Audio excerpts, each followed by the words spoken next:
I'll never forget the sound of her laugh that day. It was sharp, high-pitched, and completely out of place at a funeral.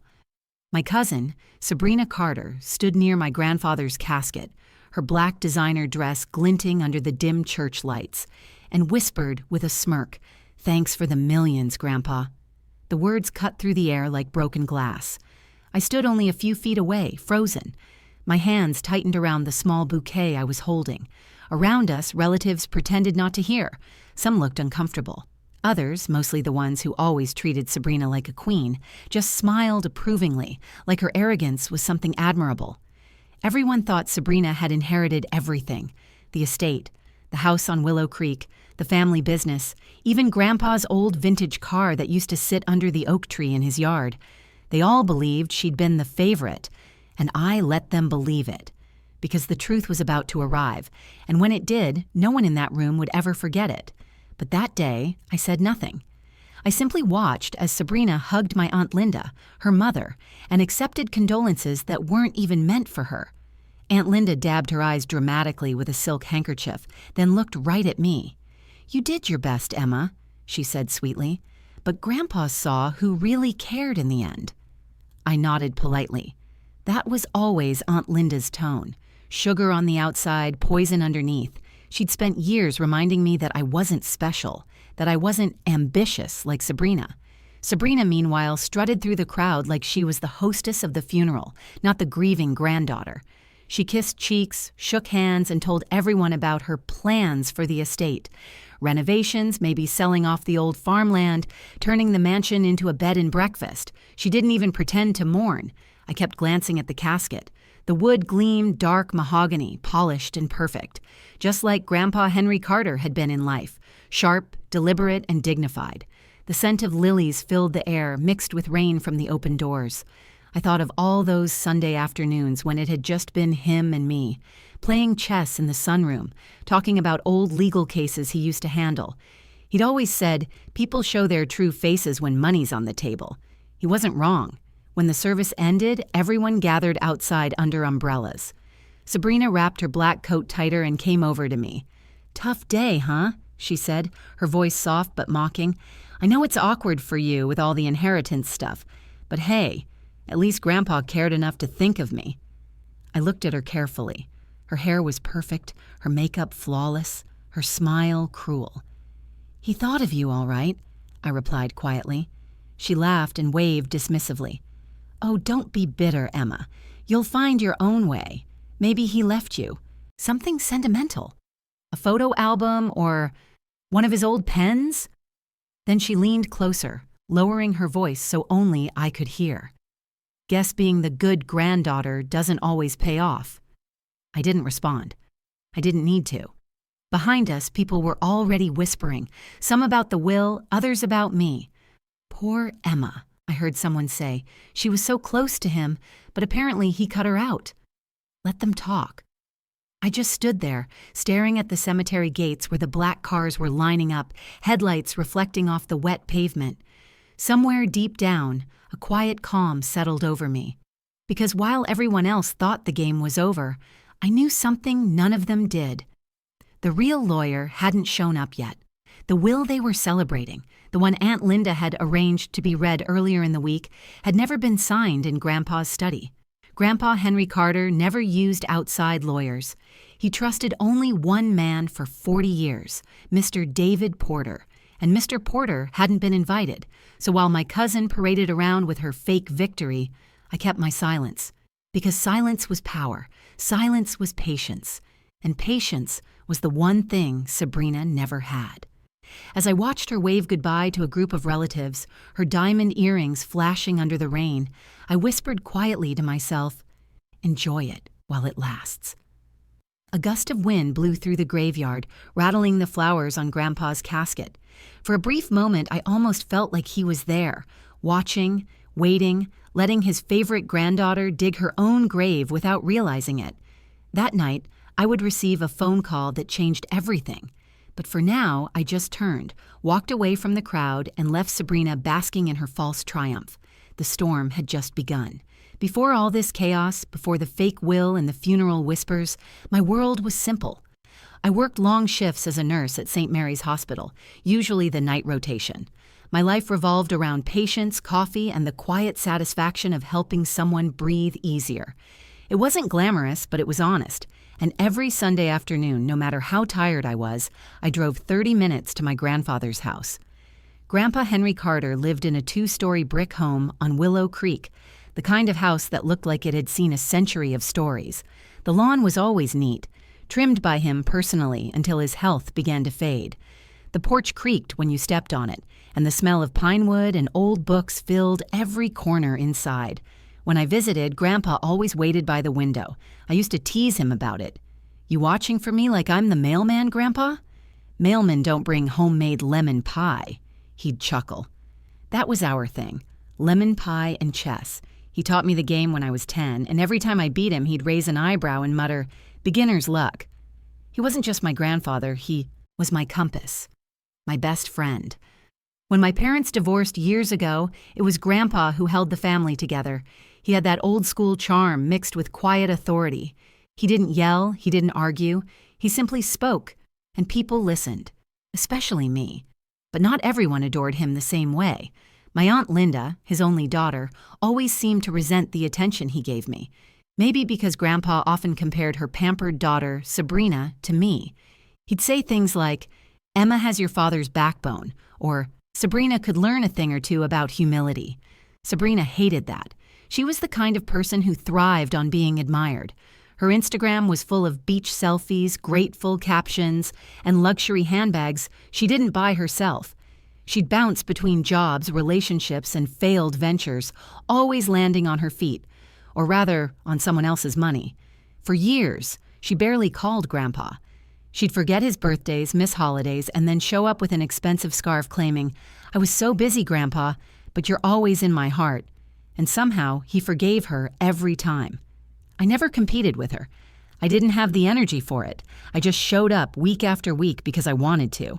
Then one Sunday, I arrived with my usual grocery bag, milk, soup, medicine refills, and found her there, sitting in Grandpa's favorite chair. "Emma," she said with fake surprise. "Didn't expect you. I was just catching up with Grandpa."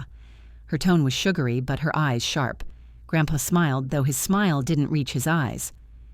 "Your cousin's been visiting more lately," he said. "Really?" I asked, setting the groceries down. "That's nice." But something felt different. She was there every Sunday after that, and every time she found new ways to insert herself, taking over my errands, interrupting our chess games, even correcting the way I arranged his medications. Then came the photos, selfies with captions like "cherishing moments with my favorite person in the world" and hashtags like "some family love" and "grateful heart." She was painting a picture, one that had nothing to do with love and everything to do with appearances. It didn't take long before she started whispering things behind my back. I caught fragments of conversations. "I think Emma's been asking him for money. She's struggling, poor thing, probably just wants help with bills." Those lies spread like wildfire. The next time I visited, Grandpa was quiet. He didn't make lemon pie. He didn't set up the chessboard. He asked how work was, then went to bed early. The following week, Aunt Linda met me at the door. "Emma, maybe it's better if you give him some space. He's not feeling up for company." That was the last time I saw him awake. A month later, I got a call from the hospital. He'd passed away peacefully in his sleep. They said his heart just stopped.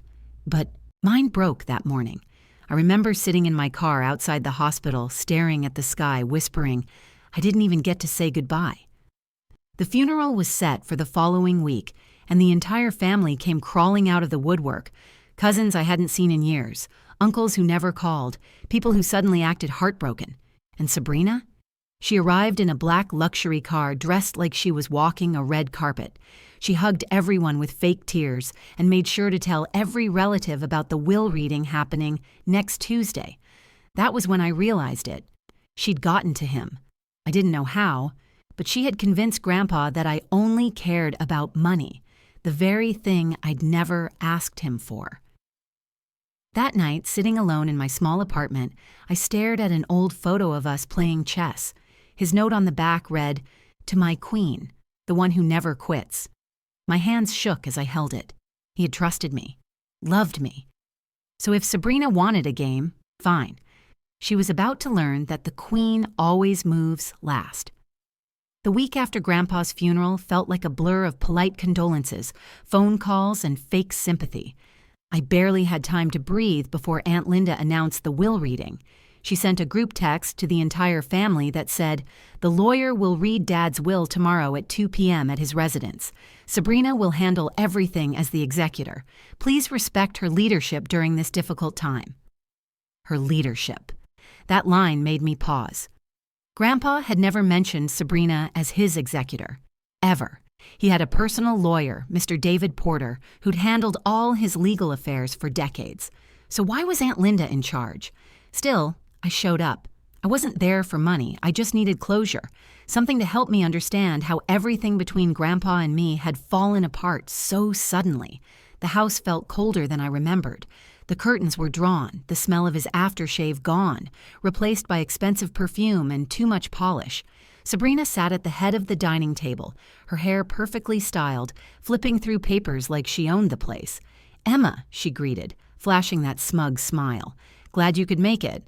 We're just getting started." The so-called lawyer sitting beside her was a man I'd never seen before.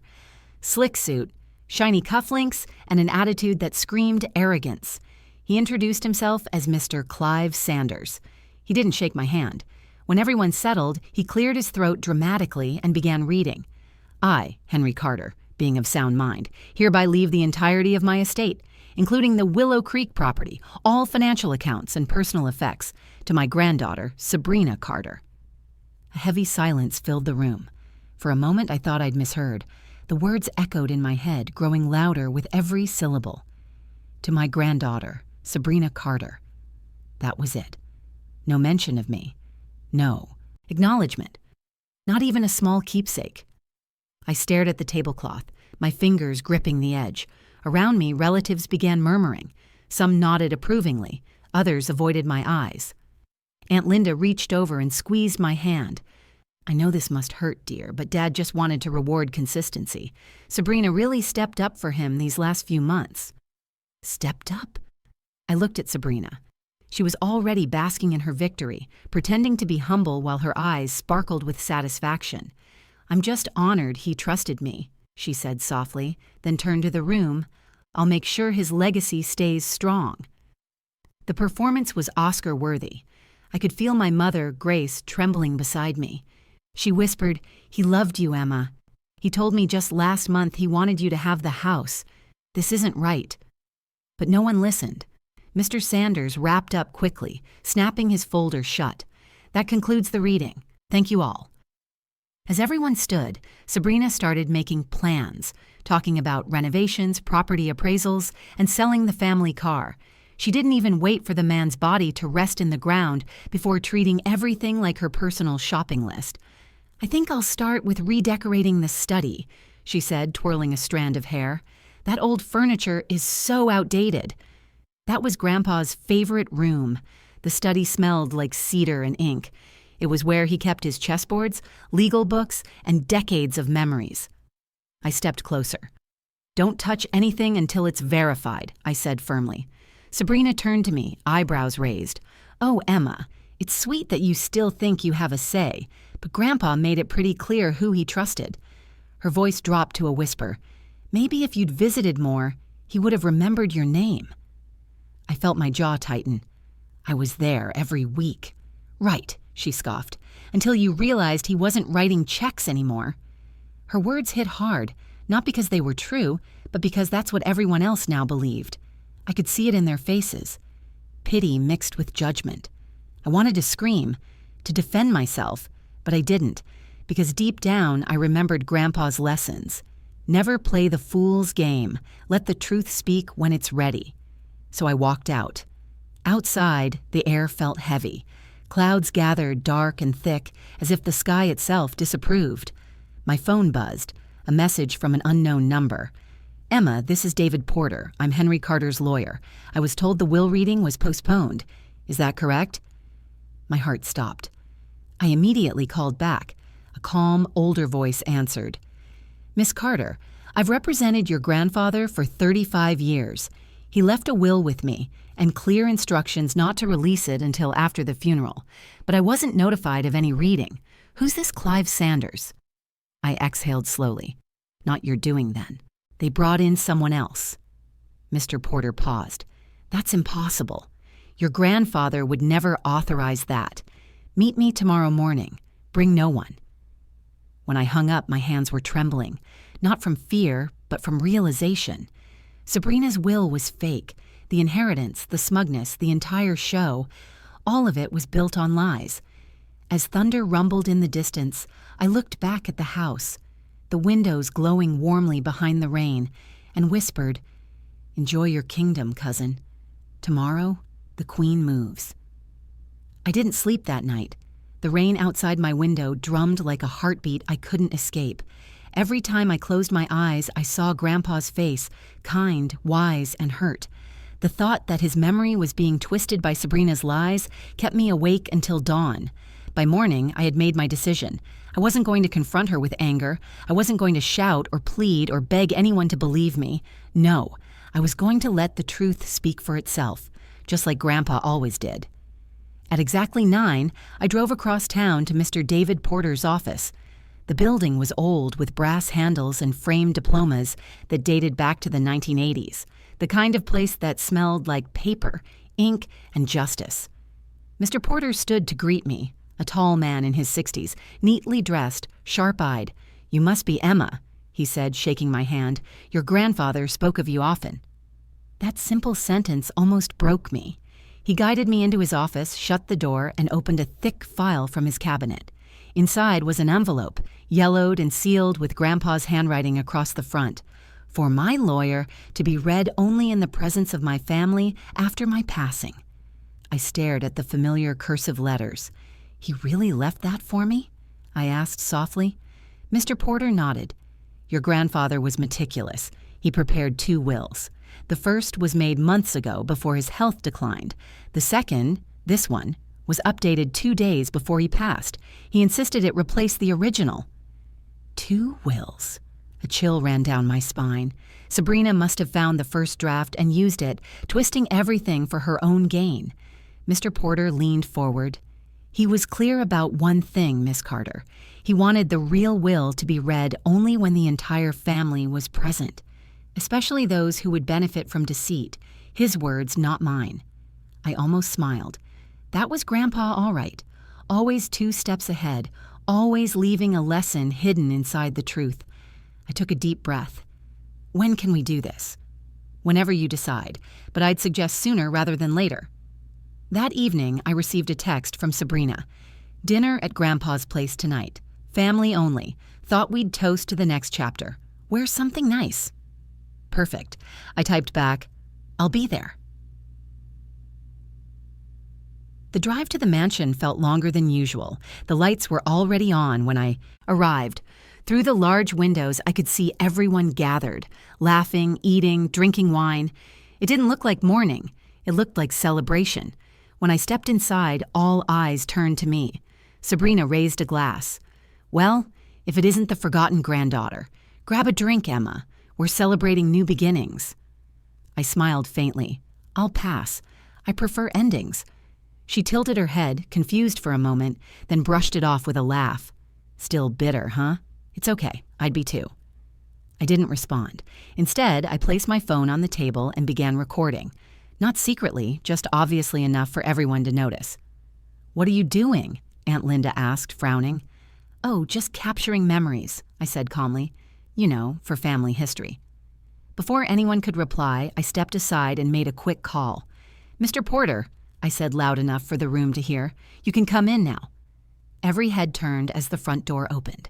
Mr. Porter walked in, his presence commanding the room. He carried a small briefcase and wore the composed expression of a man about to end a performance. "Who is this?" Sabrina asked sharply. "David Porter," he said, placing the briefcase on the table. "Henry Carter's personal attorney for 35 years. I believe we have some unfinished business." Aunt Linda's smile faltered. "There must be some mistake. We already handled the will—" "Actually," he interrupted, "the real will has not been read." The air changed instantly. Laughter died. Glasses stilled. I folded my arms, standing behind him like a silent witness. Sabrina scoffed. "Real will? Are you kidding? Grandpa already—" Mr. Porter opened the envelope and spoke clearly. "Henry Carter's final testament signed and witnessed 2 days before his passing." Her face paled. 2 days before? No, that can't— He ignored her and began reading aloud. At that moment, every smug smile vanished. Every whisper of greed turned to stunned silence. And I said nothing. I simply watched as the truth finally walked through the door, just as Grandpa promised it would.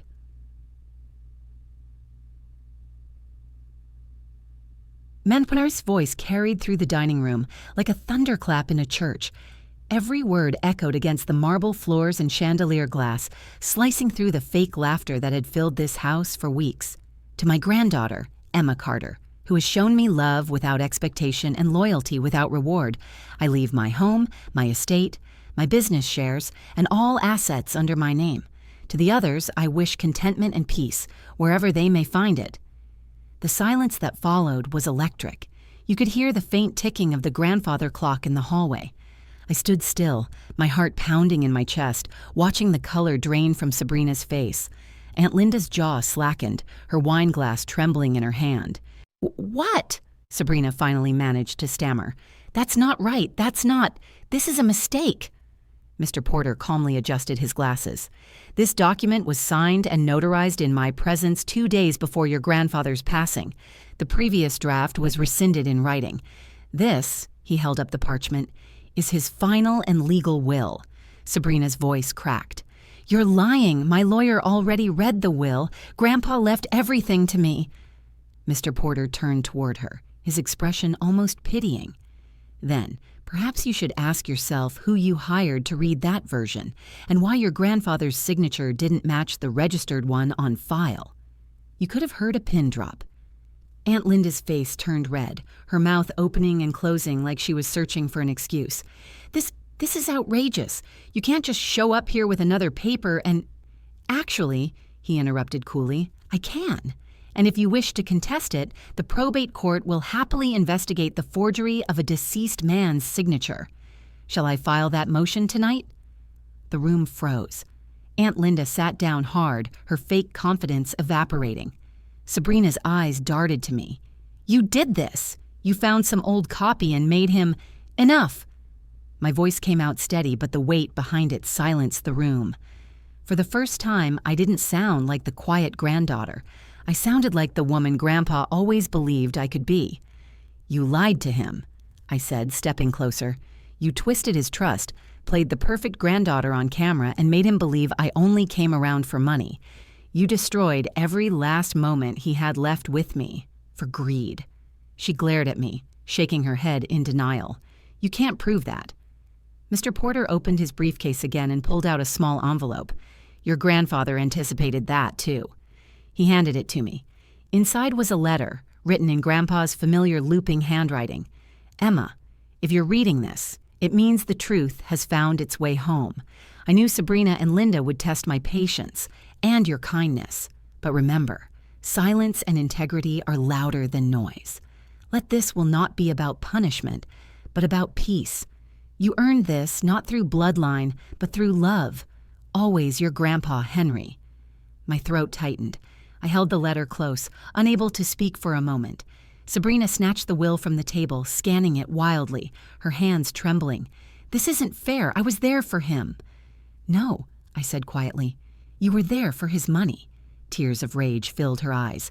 "You think you're better than me? You think he loved you more?" "I don't need to think," I said. "He showed me." Mr. Porter began gathering his papers. "The documents will be filed tomorrow. Until then, Miss Carter," he looked at me, "you are now the legal owner of this property." I nodded, still barely believing it. Around us, family members began whispering, pretending shock, pretending sympathy. The same people who had looked down on me hours earlier now wanted to shake my hand, call it destiny, act like they'd always known. I ignored them all. Sabrina suddenly shouted, "You can't just walk away with everything." I turned to her, calm as the eye of a storm. "Watch me." As I walked toward the door, the sound of chairs scraping and murmurs chasing behind me, Grandpa's portrait caught my eye. His smile, warm, knowing, and patient, seemed almost alive. I stopped, looked back one last time, and said softly, "Thank you, Grandpa. You taught me how to play the long game." Sabrina's voice cracked behind me. "There were 2 wills?" Mr. Porter's tone was even. "Yes, Miss Carter. One written with pride, and one rewritten with wisdom." And with that, I stepped out into the cool night air. The rain had stopped, but the world still smelled of thunder. For the first time in months, I breathed freely. The storm was over. Justice had been read aloud. The night the truth came out, I didn't go back to my apartment. I stayed at Grandpa's house, my house now. The keys felt heavy in my hand as I unlocked the door for the first time, not as a visitor, but as someone he'd chosen to continue his legacy. The silence inside was deafening. The laughter, the greed, the chaos that had poisoned these walls hours earlier, all gone. What was left was stillness. The same stillness that used to greet me every Sunday when Grandpa would wait by the window. I walked through each room slowly, touching the things that once belonged to him. His chess set was still on the table, half a game played, the white queen standing tall in the center. My throat tightened. That was our last game. He'd been too tired to finish it. "We'll pick it up next Sunday," he'd said. That Sunday never came. I sat down and stared at the board for a long time before moving one last piece forward. Checkmate. It wasn't about winning. It was about closure. The next morning, I met Mr. Porter again. We finalized the paperwork, and I officially became the owner of Grandpa's estate. He congratulated me warmly, but added something that stayed with me. "Your grandfather didn't just leave you property, Emma. He left you a message to guard this family's values, not its wealth." He was right. Money could rebuild a house, but it couldn't rebuild character. That was something Sabrina would never understand. A week later, the news spread across town. The real will had been filed, the forgery exposed. Sabrina and Aunt Linda tried to contest it, of course, but the evidence was overwhelming. The fake lawyer, Mr. Sanders, disappeared the same day the investigation began. There were whispers of criminal charges, but I didn't care about revenge. I just wanted peace. When the storm finally settled, I started cleaning the house properly. I found so many of Grandpa's old letters, sketches, and case notes. He'd kept everything, even my childhood drawings from when I was 8. In one of his notebooks, he'd written, "Love doesn't always shout. Sometimes it just keeps showing up." Those words broke me in the best way. I decided then what I'd do with his inheritance. Not the flashy kind of decision Sabrina would have made, but something that mattered. I turned one of the unused guest houses into a small care center for the elderly. I called it Henry's Place. We offered free weekly checkups, warm meals, and companionship to those who had no one left. I poured my nursing skills into it, and every time someone smiled, I could almost feel Grandpa's hand on my shoulder, proud and gentle. People in town began to talk again. But this time, not about Sabrina's victory or my loss. They talked about the home, about kindness, about the Carter family finally being remembered for more than wealth. As for Sabrina and Aunt Linda, they vanished from the spotlight. Their social media accounts went silent, their luxury cars sold. I later heard Sabrina moved to another city, trying to start over. Maybe she'd learned something, maybe not, but that was no longer my burden to carry.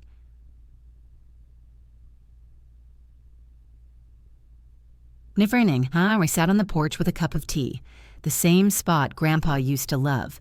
The sunset painted the sky gold, and for a brief moment, I swore I heard his laugh, soft, distant, and peaceful.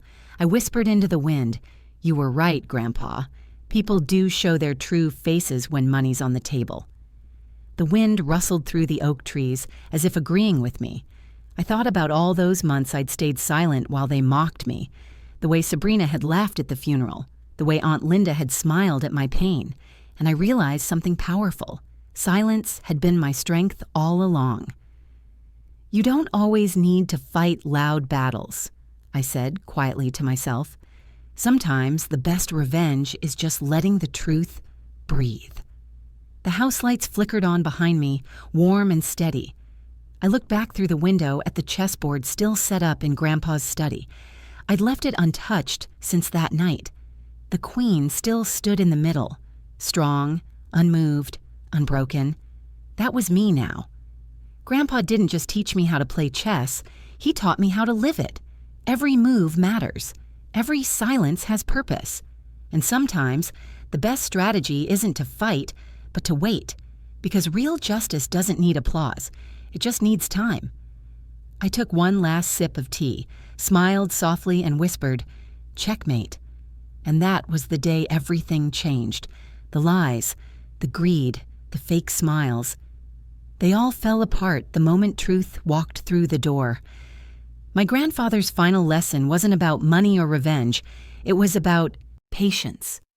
About knowing that real love, real loyalty, and real justice don't need noise. They just need time. So remember this: when people doubt your intentions, stay quiet. When they mock your kindness, don't change who you are. Because in the end, truth always finds its way home, just like it did for me. If you felt something in this story, if it made you think of your own family or reminded you how powerful honesty can be, then do me a favor. Like the video to help more people see it. Share it with someone who needs to hear this kind of story.